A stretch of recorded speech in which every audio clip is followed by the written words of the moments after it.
This episode is brought to you by Shopify. Whether you're selling a little or a lot, Shopify helps you do your thing, however you cha-ching. From the launch your online shop stage, all the way to the we just hit 1 million orders stage. No matter what stage you're in, Shopify's there to help you grow. Sign up for a $1 per month trial period at shopify.com/special offer, all lowercase. That's shopify.com/special offer. It's only a kick, a jump, a block. It's only a serve. It's only a tackle, a run. It's only for the fans. After all, it's only pressure. You got this. Adidas.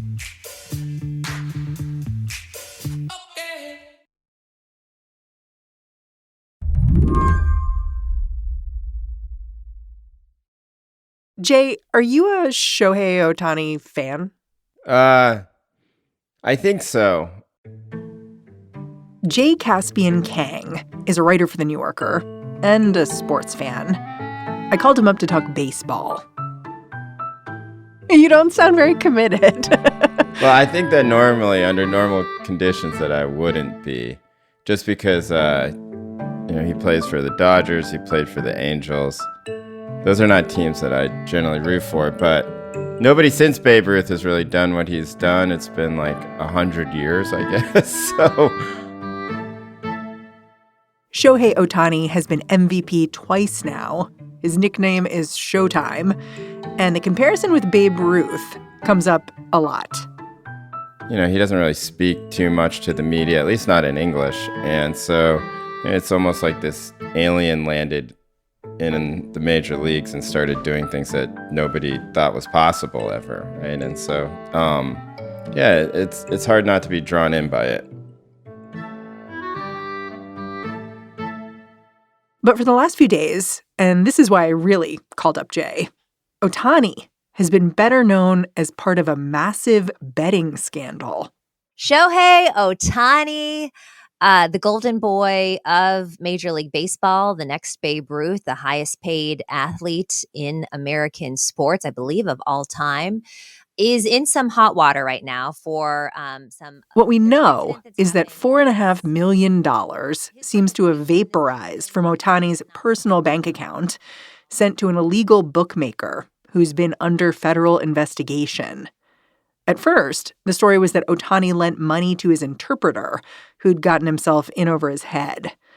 Then, Ohtani said his interpreter had stolen the money. But that raised the question, how does your interpreter have access to your bank account? Mm-hmm. So a lot more questions still to be answered. Now, something stinks here, Alex. We're gamblers. We know. I know. My first thoughts were that I was very surprised by the size of the star that had gotten caught up in this. Because he's baseball's biggest star. He's the biggest baseball star in the world that we've had for many, many years. But Jay had a second thought about what happened here. A more complicated thought. And it was something along the lines of course. Because for the last few years, Jay has watched as the worlds of gambling and major league sports have become completely enmeshed. It's not that you can't just watch a game without seeing constant advertisements for it. You can't even watch like a sports opinion show without constant mention of it. And that people who have no experience betting at all, right, are now being asked to give their opinion on betting lines and things like that. And they're not qualified to give gambling advice. I mean, almost nobody is qualified to give gambling advice. The best gambling advice is just don't gamble. There's such an oversaturation of gambling content that I do think it's a little bit odd to ask players to just never respond to it, to be the only people who are completely impervious to what is clearly an attempt to hook every other person in America. Do you think the Ohtani scandal could be some kind of turning point for sports betting in Major League sports? I think it depends on how it shakes out. Given the ubiquity of sports betting right now, there's going to be a huge scandal even if it's not Ohtani, right? It's coming, and it'll probably arrive sometime in the next 3 years. If it doesn't, I will be shocked by that. Today on the show, how gambling took over the world of sports and why the major leagues might be about to face the consequences. I'm Mary Harris. You're listening to What Next? Stick around. This episode is brought to you by Home Chef. Are you drowning in a sea of meal kit options, feeling like you're in a bad dating game where every contestant looks the same? Home Chef is not just another fish in the meal kit sea. They are the gourmet catch you've been dreaming of. Home Chef sent me a few meal kits this week. I am always looking for something new to go on the table. Here's what I got. Crispy teriyaki tofu tacos, butternut squash risotto, even French onion penne with mushrooms. Each meal was ready in less than an hour, and sure to please even my pickiest eater. Home Chef provides fresh ingredients and chef-designed recipes conveniently delivered to your doorstep to simplify your cooking experience. Whether you are looking for pre-portioned ingredients and easy instructions, speedy recipes, oven-ready kits with pre-chopped ingredients, or microwave meals, Home Chef has got you covered. They've got 30 options a week, and they serve a variety of dietary needs, so you don't have to worry about what to make ahead of time. Not only is it convenient, but Home Chef is economical too. Home Chef customers save an average of $86 a month on groceries. And for a limited time, Home Chef is offering listeners 18 free meals, plus free shipping on your first box, and free dessert for life at homechef.com/whatnext. That's homechef.com/whatnext for 18 free meals and free dessert for life. homechef.com/whatnext. This episode is brought to you by Discover. When it comes to your finances, Discover wants you to know they are the credit card that is always there for you. With 24/7 US-based live customer service, everyone has the option to talk to a real person anytime, day or night. Yep, that means no more waiting for, quote, normal business hours just to get a hold of someone. We are talking real service from real people whenever you need it. Get the customer service you deserve with Discover. Limitations apply. See terms at discover.com/creditcard. Okay, before we get much further, I want to just lay out the fact that you love gambling. Is that fair, Jay? Probably. I mean, I do it a lot, or I have done it a lot in my life, yeah. How'd you get into it? Very strangely, in my very large public high school in North Carolina, we had a Taco Bell stand.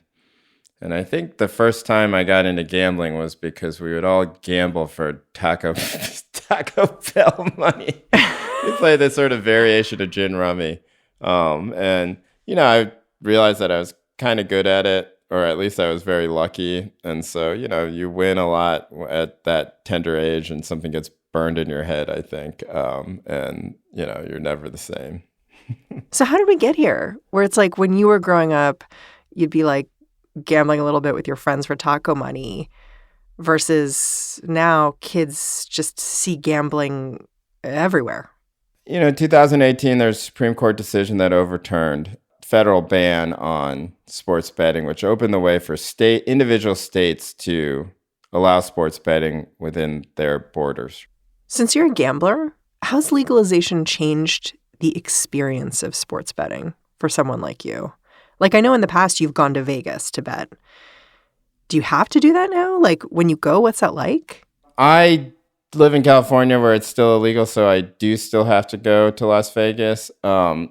It's become much more like the apps there, though, where, instead of sort of walking up to a teller and the guy talks to you and you have a conversation, there's just these little kiosks, right? It's almost like when you go to the train station and you punch in a Metro card or whatever. Sounds like going to the ATM, only it's kind of the opposite of the ATM. Yeah, or giving the machine the money. Right. And in that way, it's a little less glamorous. Is it fun? No, it's definitely less fun. And I go with a lot of my friends from growing up, and we have talked quite a bit about whether it's even worth going anymore because it's so similar to just sitting on our couch, right? Like whether some of the fun and I guess seedy glamour of gambling has been sucked out by this appification of gambling. You talk about the appification of the gambling experience. Is that how most people are gambling? Yeah, I think that in the same way that everything in our lives has been funneled now through our phones, that most gambling probably is through the phone. There are now slot machines that you can play on your phone.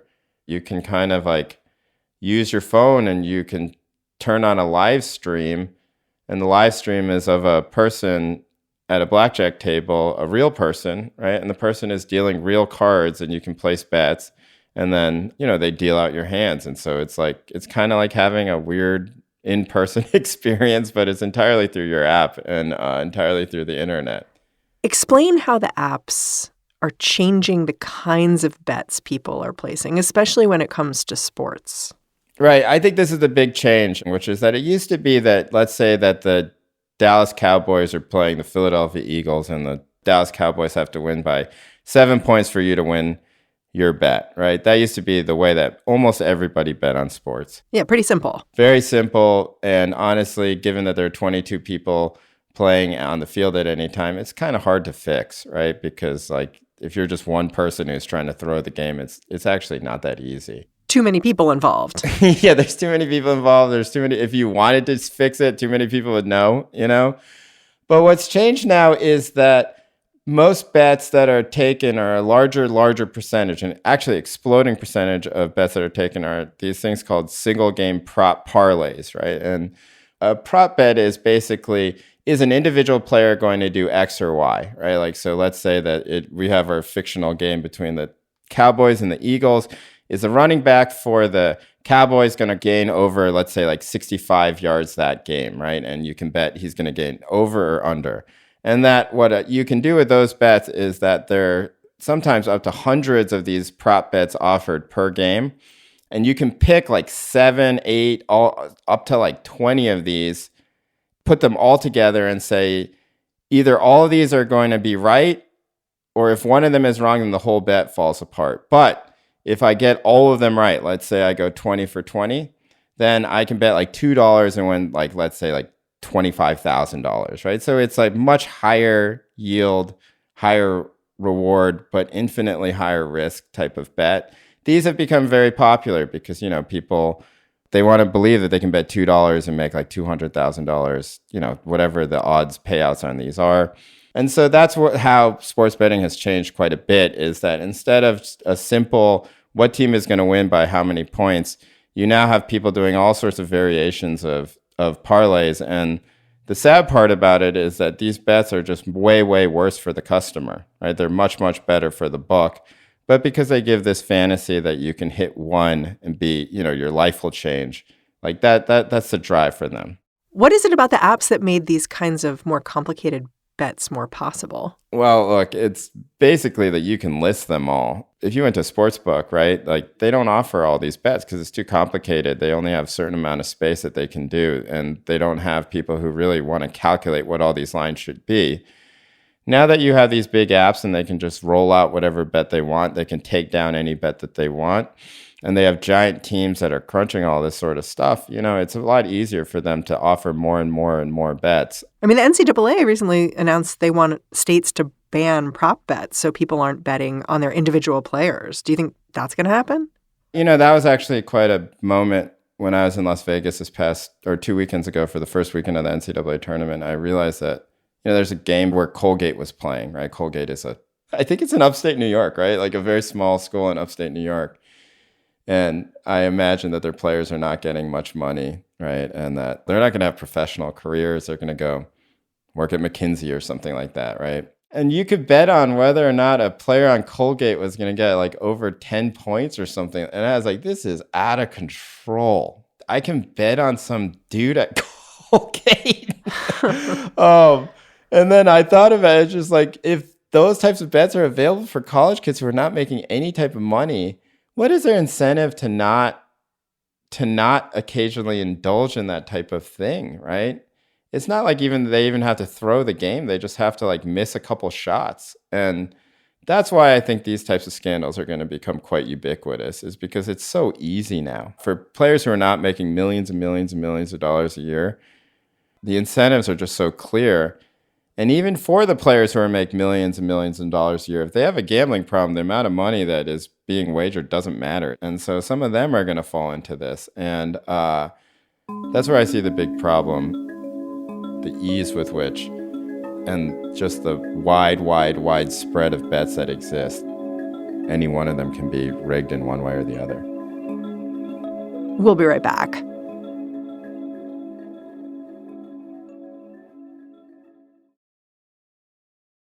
This podcast is brought to you by Progressive Insurance. Most of you listening right now are probably multitasking. Yep, while you're listening, you're probably also driving, cleaning, exercising, or maybe even grocery shopping. But if you're not some kind of moving vehicle, there's something else you can be doing right now. Getting an auto quote from Progressive Insurance. It's easy, and you could save money by doing it right from your phone. Drivers who save by switching to Progressive save nearly $750 on average, and auto customers qualify for an average of 7 discounts. Discounts for having multiple vehicles on your policy, being a homeowner, and more. So, just like your favorite podcast, Progressive will be with you 24/7, 365 days a year, so you're protected no matter what. Multitask right now. Quote your car insurance at Progressive.com to join over 28 million drivers who trust Progressive. Progressive Casualty Insurance Company and Affiliates. National average 12-month savings of $744 by new customers surveyed who saved with Progressive between June 2022 and May 2023. Potential savings will vary. Discounts not available in all states and situations. This episode is brought to you by ShipStation. If you run an e-commerce business, you know how much work it takes to produce something great while dealing with complicated shipping issues. That's why over 130,000 companies have turned to ShipStation, an innovative tool that allows you to focus less on shipping and more on building your brand. With ShipStation, you can manage orders, label printing, reporting, and customer service on one easy-to-use dashboard. You'll reduce warehouse costs with reliable enterprise solutions and save thousands on shipping costs with discounts up to 89% off. Plus, you can effortlessly import orders from everywhere you sell online. So, turn your shipping challenges into opportunities for growth.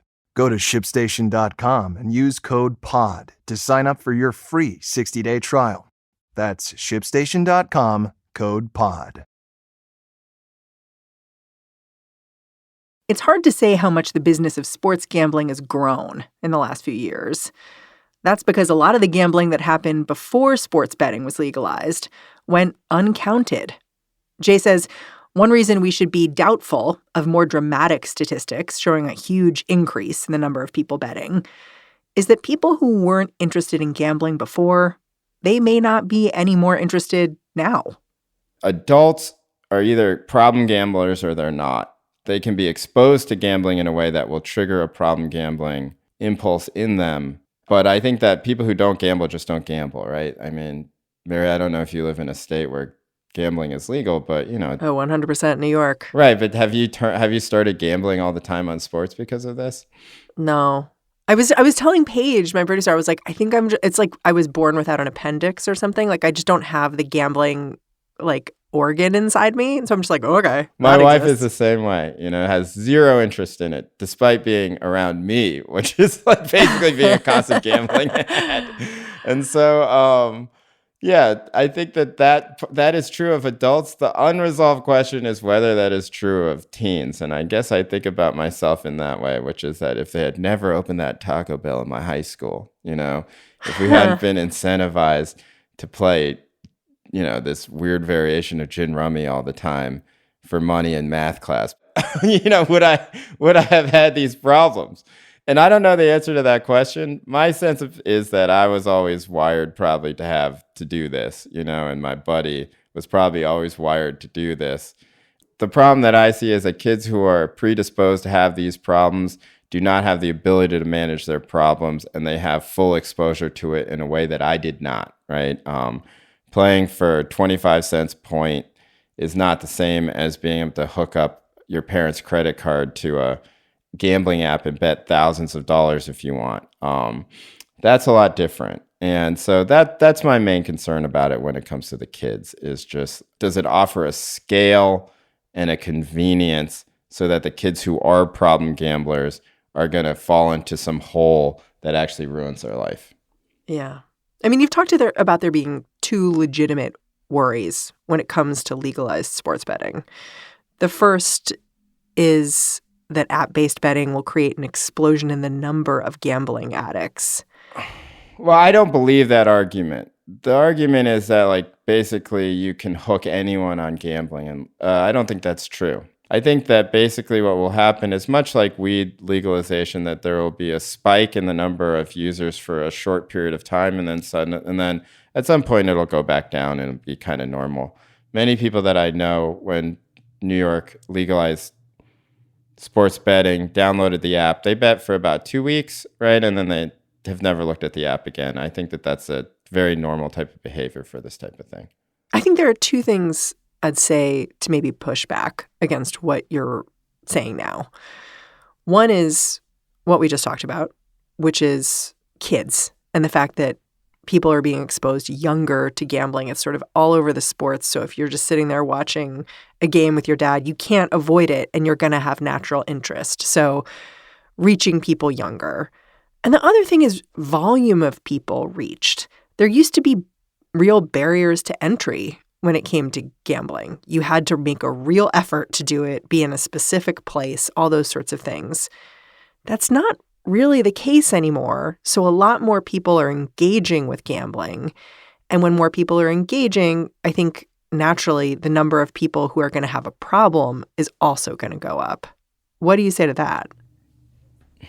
Well, I think you're right in many ways, but I think that the scale might be different. So your argument, I think, is correct on the merits, right? Which is that let's say that 10% of people are problem gamblers. Just hypothetically, let's say that. And let's say there's 1,000 people in America, then that means you have 100 gamblers, right? But if you increase the number of people who are exposed to gambling to 10,000, then you have 10 times that number of gamblers, even though the percentage is the same, right? I think that's true, but I do think that most people who have gambling problems, by the time they're adults, have figured out how to gamble. That there are ways that they find their fix despite barriers. And I think that while there are people who have not been exposed, that number is not easy to quantify. And I would imagine that the proportion of it is a little bit lower than a lot of people would think. Yeah, I mean, I think that's fair. I do think you have this other concern, which is that legalized sports betting challenges the integrity of sports, both for the players and for the fans. Like, you talk about how at this fundamental level, people watching need to believe in sports. You have to believe that what you're seeing is real and rules are being followed and teams are working together to make something happen. How is that sense being undermined by legalized sports betting? The most popular complaint of any sports fan is that the game is rigged. That the game is rigged by some shadowy entity. Now, this is always like a fringe, almost like ironic concern that people say, right? It sounds a little conspiratorial and crazy. It is going to sound a lot less conspiratorial and crazy, and it already has, the more deeper and deeper we go into this. Why? Because we're going to have way more scandals. We have had way more betting scandals in American professional sports than we had in the past 3 years. I would say that is quite bad. I mean, last night we had one of the great nights of women's basketball ever. LSU versus Iowa. I live in the East Bay. I was in a bar in Oakland at 4 o'clock on a Monday. It was, every single person in that bar was riveted to this game. And that is why sports are good. I don't think any of the people in that bar, maybe a couple, but I don't think most of them had bet on that game. They were still captivated by it. They're still captivated by Caitlin Clark.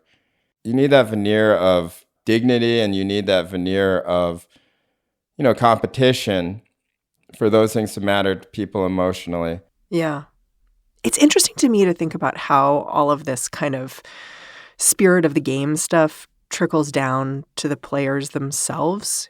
Late last month, All-Star Indiana Pacers point guard Tyrese Halliburton told reporters, "To half the world, I'm just helping them make money on DraftKings.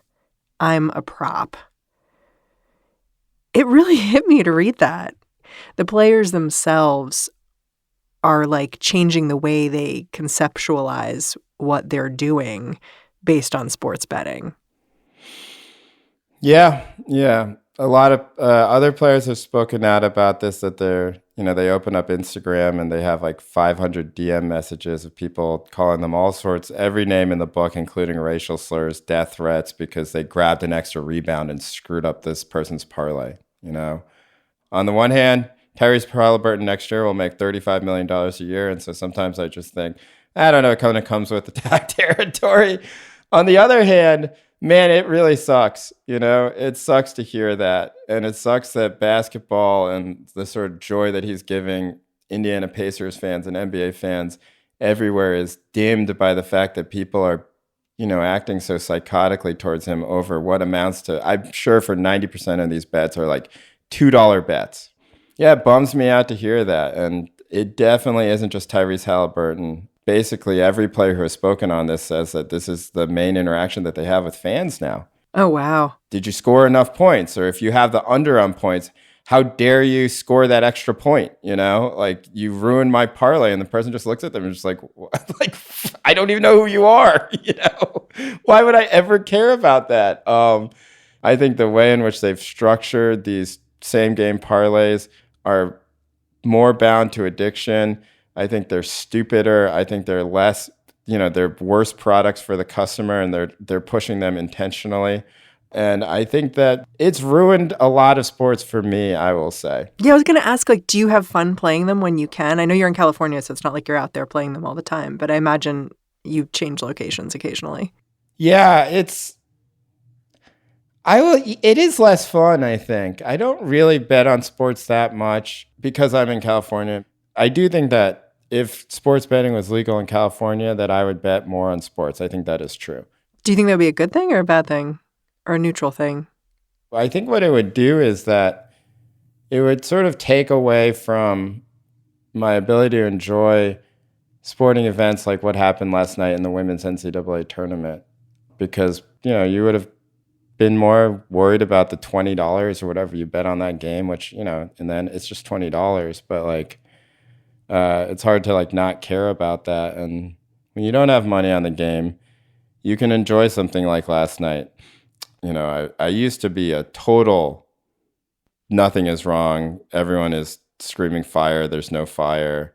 Please stop being so alarmist about this thing. About gambling. And now I'm starting to get pushed more into the, there's probably a problem here camp. And my thinking has changed about it a lot in the last 2 years. Jay, I'm really grateful for your time and for coming on the show. Thanks for doing it. Thank you, Mary.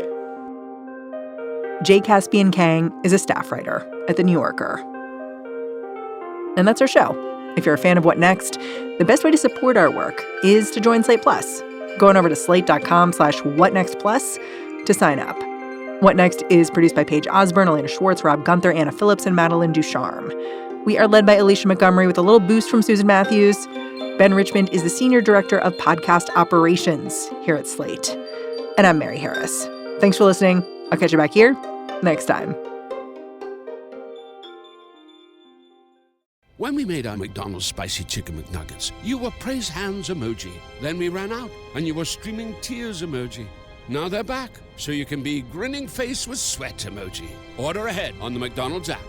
And get Money Mouth Face emoji with 2 orders of crispy, irresistible 10-piece McNuggets, spicy or classic, for just $6. Limited time only. Prices and participation may vary. Cannot be combined with any other offer. Single item at regular price. Ba-da-ba-ba-ba. I'm Dahlia Lithwick, and I'm host of Amicus, Slate's podcast about the law and the U.S. Supreme Court. We are shifting into high gear, coming at you weekly with the context you need to understand the rapidly changing legal landscape. The many trials of Donald J. Trump, judicial ethics, arguments and opinions at SCOTUS. We are tackling the big legal news with clarity and insight every single week. New Amicus episodes every Saturday, wherever you listen.